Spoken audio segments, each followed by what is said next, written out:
So for today's video mga Kailokana, magluluto ako ng pork adobo. May natira pa kasi akong karne mga Kailokana, yun nalulutuin ko para sa hapunan nila. So yung karne pala dyan mga Kailokana, binabad ko sa toyo, garlic powder, lemon, tsaka black ground pepper. Hindi ko na lang napakita kasi nag-charge pa ako nung time na yan. Ginamitan ko muna mga Kailokana ng grill pan dyan para matanggal naman yung ibang taba ng ating baboy. Tutustahin ko lang ng konti mga Kailokana bago natin adobohin. At this point, pinabaliktad ko na nga yung kabila mga Kailokana kasi natusta na yung kabila niya. Pagkatapos dito naman magsasalang na tayo ng kawali, magpapainit ng mantika at igigisa na natin ang ating bawang at sibuyas.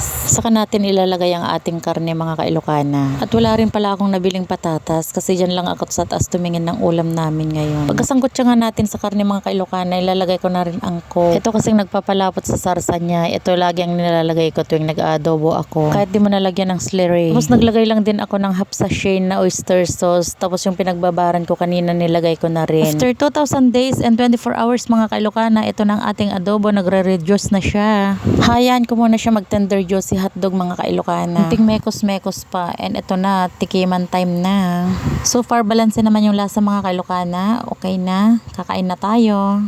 Ayan, for the sandok na ang person. So ito na nga, pwede na tayong kumain at nagugutom ng aking mga bulinggit ang ating adobong pork. So yun lang, bye-bye!